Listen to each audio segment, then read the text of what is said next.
Paulo e Estevão, capítulo 9, O prisioneiro do Cristo, parte B. Decorrida a semana de trabalhos frutuosos, felizes, o centurião fez haver a necessidade de partir. A distância a vencer excedia de 200 quilômetros, com 7 dias de marcha consecutiva e fatigante. O pequeno grupo partiu acompanhado de mais de 50 cristãos de Pozzuoli, que seguiram o ex-rabino até Fórum de Apio, em cavalos resistentes, montando carinhosa guarda aos carros dos guardas e prisioneiros. Nessa localidade distante de Roma, 40 e poucas milhas, aguardava o apóstolo dos gentios a primeira representação dos discípulos do Evangelho na cidade imperial. Eram anciães comovidos, cercados por alguns companheiros generosos que por pouco carregavam o ex-rabino nos braços. Júlio não sabia como disfarçar a surpresa que lhe ia na alma. Jamais viajara com um prisioneiro de tamanho prestígio. De Fórum de Apio, a caravana demandou o sítio denominado As Três Tavernas, acrescida agora do grande veículo que levava os anciães romanos e sempre rodeada de cavaleiros fortes e bem dispostos. Nessa região singularmente nomeada, em vista do grande conforto de suas hospedarias, outros carros e novos amigos esperavam Paulo de Tarso com sublimes demonstrações de alegria. O apóstolo agora contemplava as regiões do Lácio, empolgado por emoções suaves e doces. Tinha a impressão de haver aportado a um mundo diferente da sua Ásia cheia de combates acerbos. Com permissão de Júlio, a figura mais representativa dos anciães romanos tomara assento junto de Paulo, naquele jubiloso fim de viagem. O velho Apolódoro, depois de certificar-se da simpatia do chefe da coorte pela doutrina de Jesus, tornou-se mais vivo e minucioso no seu noticiário verbal, atendendo às perguntas afetuosas do apóstolo dos gentios. Vindes a Roma em boa época, acentuava o velhinho em tom resignado. Temos a impressão de que nossos sofrimentos por Jesus vão ser multiplicados. Estamos em 61, mas há 3 anos que os discípulos do Evangelho começaram a morrer nas arenas do circo pelo nome Augusto do Salvador. Sim, disse Paulo de Tarso solicitamente. Eu ainda não havia sido preso em Jerusalém quando ouvi referências às perseguições indiretas movidas aos adeptos do cristianismo pelas autoridades romanas. Não são poucos, acrescentou o ancião, os que têm dado seu sangue nos espetáculos homicidas. Nossos companheiros têm caído a centenas aos apopos do povo inconsciente, estraçalhados pelas feras ou nos postes do martírio. O centurião, muito pálido, interrogou: Mas como pode ser isso? Há medidas legais que justifiquem esses feitos criminosos? E quem poderá falar em justiça no governo de Nero? Replicou Apolodoro, com um sorriso de santa resignação. Ainda agora perdi um filho amado nessas horrorosas carnificinas. Como? Tornou o chefe da corte admirado. Muito simplesmente, esclareceu o velhinho. Os cristãos são conduzidos aos circos do martírio e da morte como escravos faltosos e misérrimos. Como ainda não existe um fundamento legal que justifique semelhantes condenações, as vítimas são designadas como cativos que merecem os suplícios extremos. Não existe um político, ao menos, que possa desmascarar o torpe sofisma? Quase todos os estadistas honestos e justos estão exilados, para não falar dos muitos induzidos ao suicídio pelos prepostos diretos do imperador. Acreditamos que a perseguição declarada aos discípulos do Evangelho não tardará muito. A medida tem sido retardada somente pela intervenção de algumas senhoras convertidas a Jesus, que tudo tem feito pela defesa de nossos ideais. Não fora isso, talvez a situação se revelasse mais dolorosa.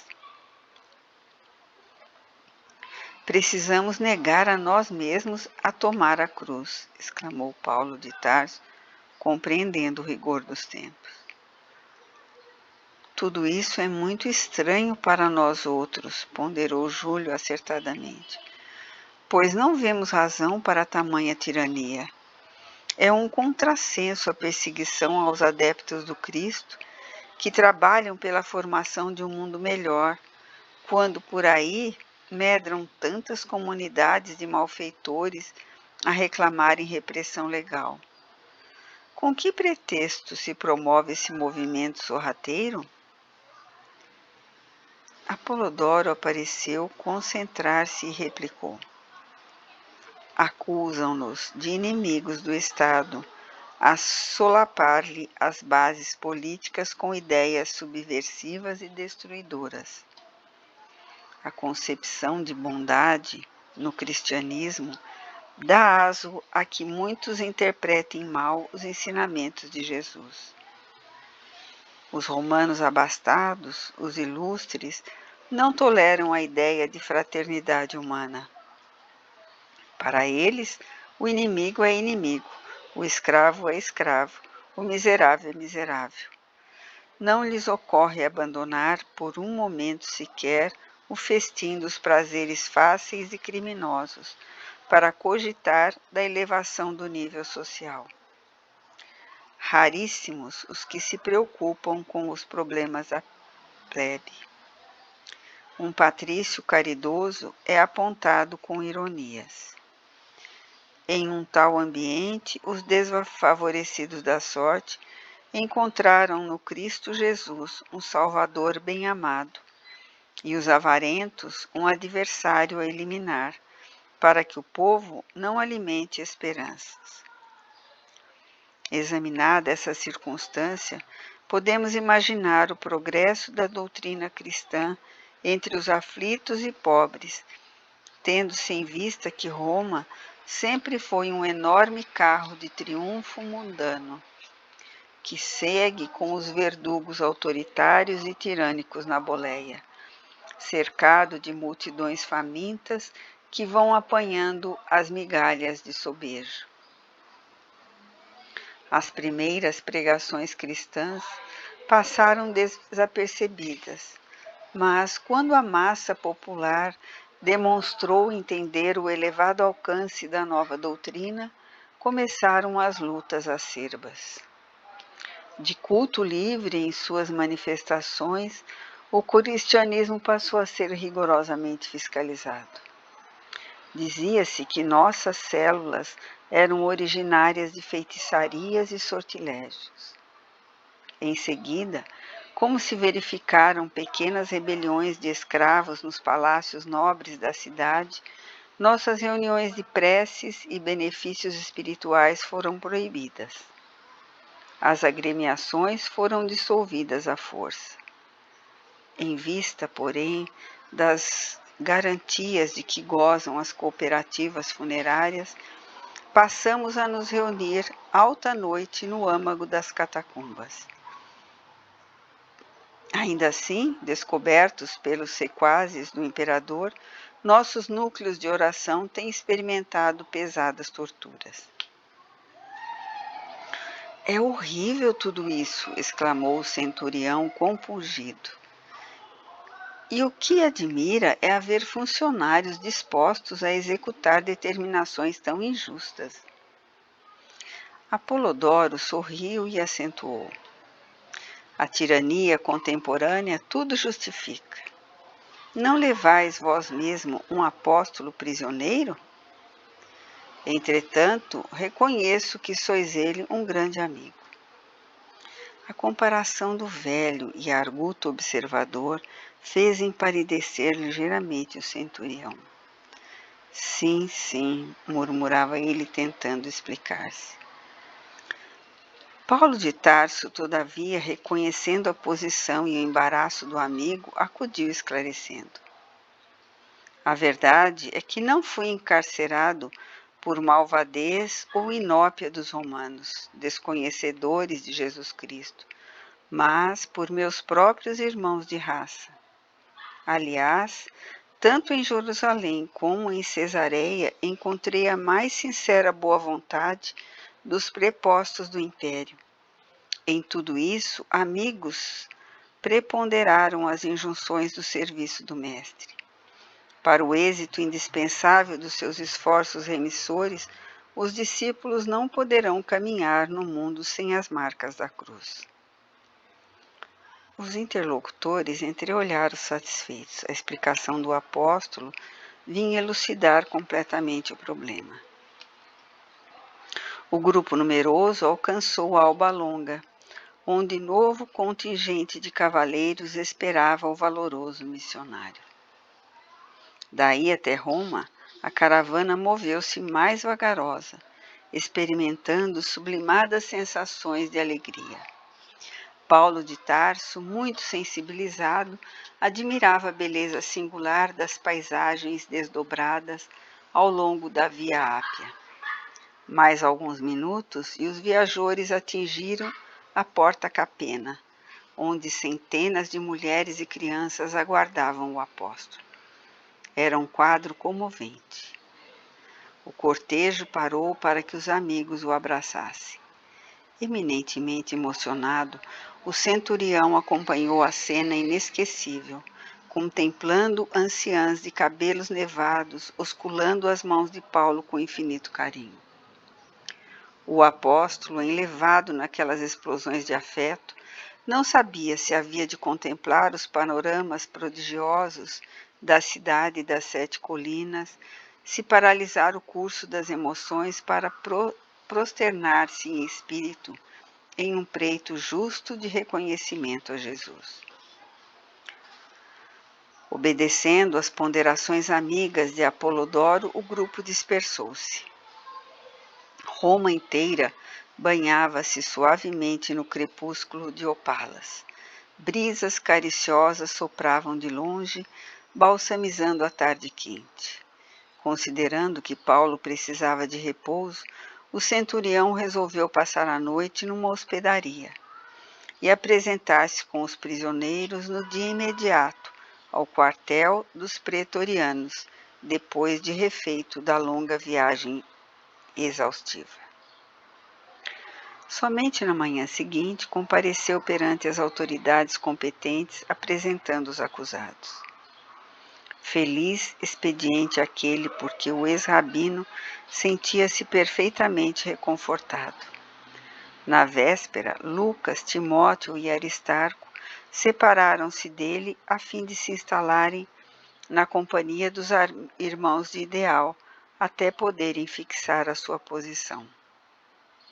O centurião de Cesareia encontrou no quartel da Via Nomentana altos funcionários que podiam perfeitamente atendê-lo, com referência ao assunto que o trazia à capital do império.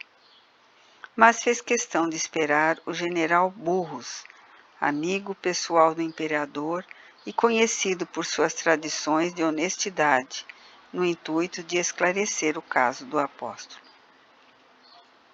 O general o atendeu com presteza e solicitude e ficou suficientemente informado da causa do ex-rabino, tanto quanto dos seus antecedentes pessoais e das lutas e sacrifícios que vinha amargurando. Prometeu estudar o caso com maior interesse, depois de guardar solícito os pergaminhos remetidos pela justiça de Cesareia. Na presença do apóstolo, afirmou ao centurião que, caso os documentos provassem a cidadania romana do acusado, ele poderia gozar das vantagens da custódia libera, passando a viver fora do cárcere, apenas acompanhado por um guarda, até que a magnanimidade de César decidisse o seu recurso. Paulo foi recolhido à prisão com os demais companheiros como medida preliminar ao exame da documentação trazida. Júlio despediu-se comovido. Os guardas abraçaram o ex-rabino contristados e respeitosos. Os altos funcionários do quartel acompanharam a cena com indisfarçável surpresa. Prisioneiro algum havia ali entrado até então com tamanhas manifestações de carinho e apreço. Depois de uma semana em que lhe fora permitido o contato permanente com Lucas, Aristarco e Timóteo, o apóstolo recebia a ordem para fixar residência nas proximidades da prisão. Privilégio conferido pelos seus títulos, embora obrigado a permanecer sob as vistas de um guarda policial até que seu recurso fosse definitivamente julgado. Auxiliado pelos confrades da cidade, Lucas alugou um aposento humilde na Via Nomentana, para lá se transferindo o valoroso pregador do Evangelho, cheio de coragem e confiança em Deus. Longe de esmorecer diante dos obstáculos, Paulo continuou redigindo epístolas consoladoras e sábias às comunidades distantes. No segundo dia de sua nova instalação, recomendou aos 3 companheiros procurassem trabalho, para não serem pesados aos irmãos, explicando que ele, Paulo, viveria do pão dos encarcerados, como era justo, até que César pudesse atender ao seu apelo. Assim o fez de fato. Diariamente lá se ia às grades do calabouço, onde tomava a sua ração alimentar. Aproveitava então essas horas de convivência com os celerados ou com as vítimas da maldade humana para pregar as verdades reconfortadoras do reino, ainda que algemados. Todos o ouviam em deslumbramento espiritual, jubilosos com a notícia de que não se encontravam desamparados pelo Salvador. Eram criminosos do Esquilino, bandidos das regiões provincianas, malfeitores da Suburra, servos ladrões entregues à justiça pelos senhores para a necessária regeneração, e pobres perseguidos pelo despotismo da época, que sofriam a terrível influência dos vícios da administração. A palavra de Paulo de Tarso atuava como bálsamo de santas consolações. Os prisioneiros ganhavam novas esperanças e muitos se converteram ao Evangelho, como Onésimo, o escravo regenerado que passou a história do cristianismo na carinhosa epístola a Filemon. No terceiro dia da nova situação, Paulo de Tarso chamou os amigos para resolver determinados empreendimentos que julgava indispensáveis. Encareceu a diligência de um atendimento com os israelitas. Precisava transmitir-lhes as claridades da Boa Nova. No entanto, era impossível no momento uma visita à sinagoga. Sem paralisar, contudo, os impulsos dinâmicos da sua mentalidade vigorosa, pediu a Lucas convocasse os maiorais do judaísmo na capital do império a fim de lhe apresentar uma exposição de princípios que supunha conveniente. Na mesma tarde, grande número de anciães de Israel compareciam no seu aposento. Paulo de Tarso expõe as notícias generosas do reino de Deus, esclarece a sua posição, refere-se às preciosidades do Evangelho. Os ouvintes mostram-se algo interessados, mas, ciosos de suas tradições, acabam tomando atitude reservada e duvidosa. Quando terminou a oração entusiástica, O Rabi Menandro exclamou em nome dos demais: Vossa palavra merece nossa melhor consideração. Entretanto, amigo, ainda não recebemos nenhuma notícia da Judéia a vosso respeito. Temos, todavia, algum conhecimento desse Jesus a quem vos referis com ternura e veneração. Fala-se dele em Roma como de um revolucionário criminoso, que mereceu o suplício reservado aos ladrões e malfeitores em Jerusalém. Sua doutrina é a vida por contrária à essência da lei de Moisés. Sem embargo, desejamos sinceramente ouvir-vos sobre o novo profeta com a calma necessária. Por outro lado, é justo que não sejamos nós apenas os ouvintes dessas notícias singulares. Convém que vossos conceitos sejam dirigidos à maioria dos nossos irmãos, a fim de que os julgamentos isolados não prejudiquem os interesses do conjunto. Paulo de Tarso percebeu a sutileza da observação e pediu que marcassem o dia da pregação a uma assembleia maior, alvitre esse que foi recebido pelos velhos judeus com justo interesse. No dia aprazado, vasta aglomeração de israelitas comprimia-se e desbordava do quarto humilde onde o ex-rabino montara a nova tenda de trabalhos evangélicos. Ele pregou a lição da Boa Nova e explicou pacientemente a missão gloriosa de Jesus desde a manhã até a tarde. Alguns raros irmãos de raça pareciam compreender os novos ensinamentos, quando que a maioria se entregava a interpelações ruidosas e a polêmicas estéreis. O apóstolo recordou o tempo de suas viagens, vendo ali a repetição exata das cenas irritantes das sinagogas asiáticas, onde os judeus se empenhavam em combates acérrimos. À noite, avizinhava-se e as discussões prosseguiam acaloradas. O sol despedia-se da paisagem dourando o cume das colinas distantes. Observando que o ex-rabino fizera uma pausa para ganhar algum fôlego, Lucas aproximou-se e confidenciou: Dói-me constatar quanto esforço despendes para vencer o espírito do judaísmo.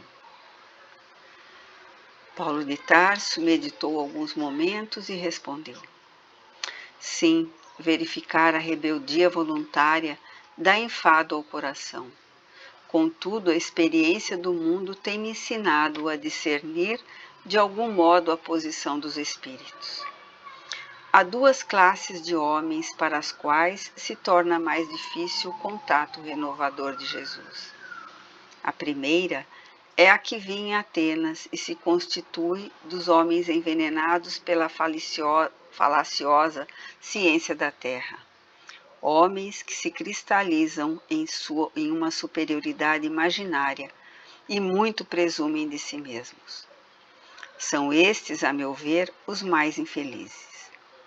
A segunda é a que conhecemos nos judeus recalcitrantes, que, possuindo um patrimônio precioso do passado, não compreendem a fé sem lutas religiosas, petrificam-se no orgulho de raça e perseveram numa falsa interpretação de Deus.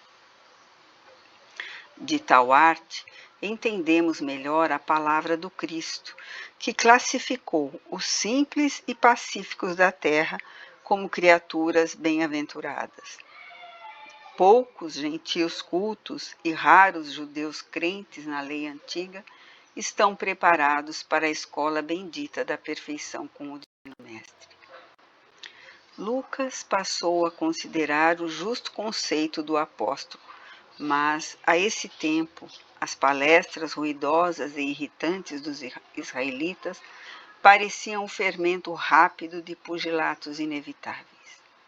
O ex-rabino, porém, desejoso de paz, subiu novamente à tribuna e exclamou: Irmãos, Evitemos as contendas estéreis e ouçamos a voz da própria consciência.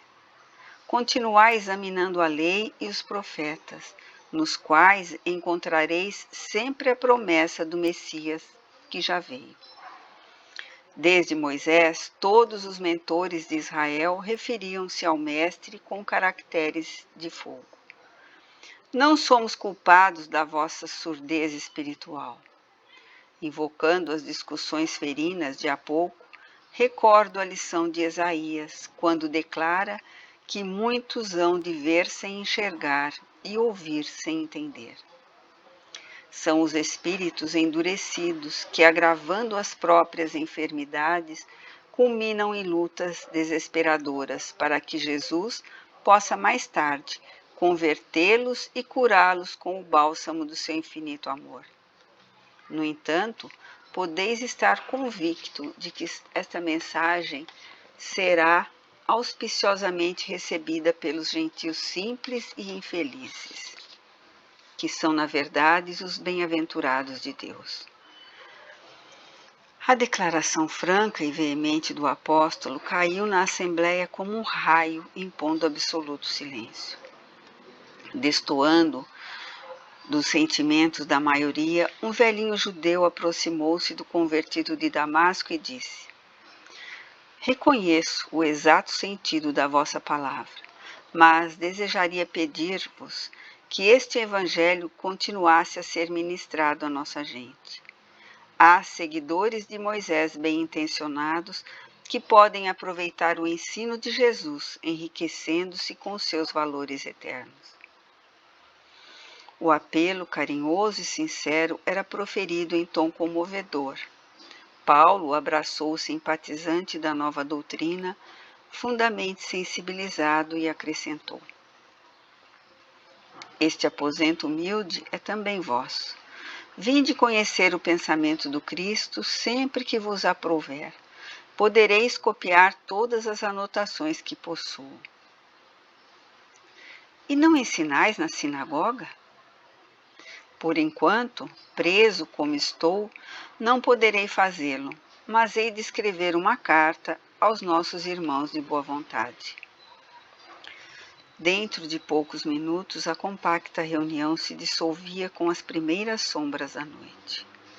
Daí por diante, aproveitando as últimas horas de cada dia, os companheiros de Paulo viram que ele escrevia um documento a que dedicava profunda atenção. Às vezes, era visto a escrever com lágrimas, como se desejasse fazer da mensagem um depósito de santas inspirações. Em 2 meses, entregava o trabalho a Aristarco para copiá-lo, dizendo: Esta é a Epístola aos Hebreus. Fiz questão de grafá-la, valendo-me dos próprios recursos, pois que a dedico aos meus irmãos de raça, e procurei escrevê-la com o coração. O amigo compreendeu o seu intuito e, antes de começar as cópias, destacou o estilo singular e as ideias grandiosas e incomuns. E Paulo continuou trabalhando incessantemente em benefício de todos. A situação como prisioneiro era a mais confortadora possível.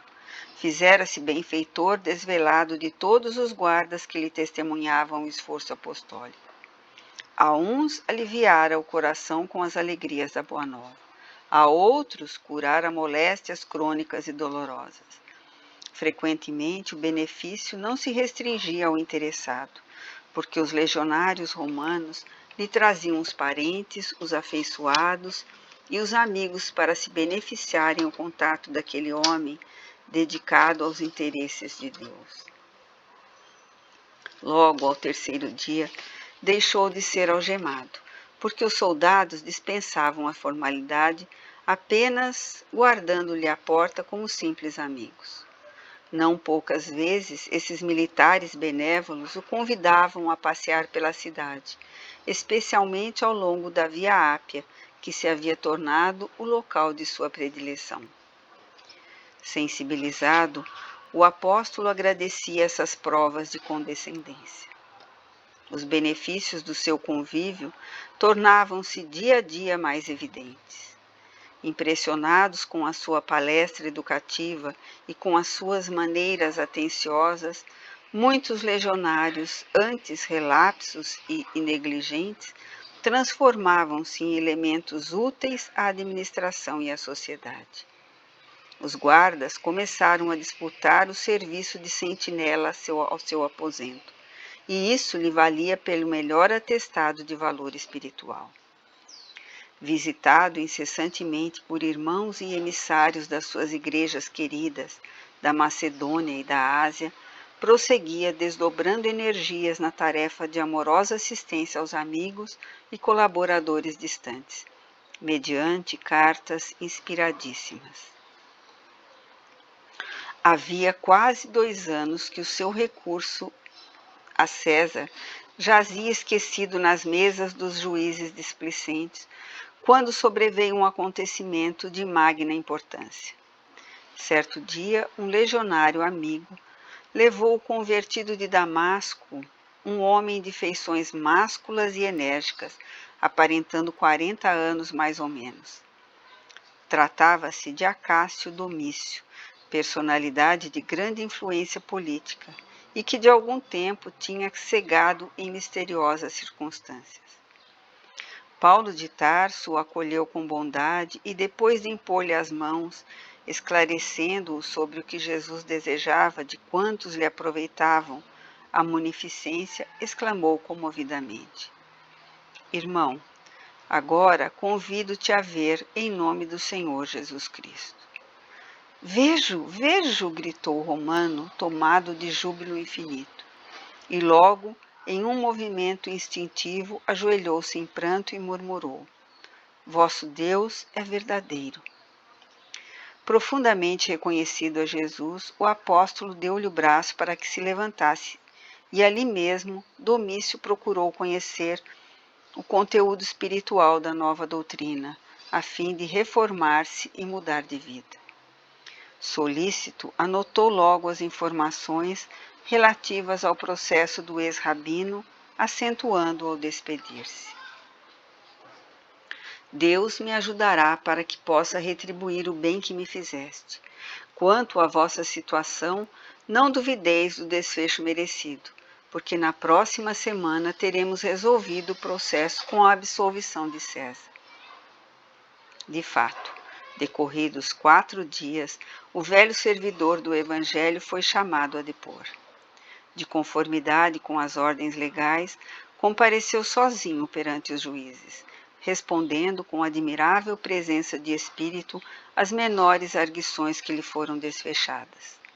Os magistrados patrícios verificaram a inconsistência do libelo, a infantilidade dos argumentos apresentados pelo Sinédrio, e não só atendendo à situação política de Acácio, que empenhara no feito os bons ofícios de que podia dispor, como pela profunda simpatia que a figura do apóstolo despertava, instruíram o processo com os mais nobres pareceres, restituindo-o por intermédio de Domício para o veredicto do imperador.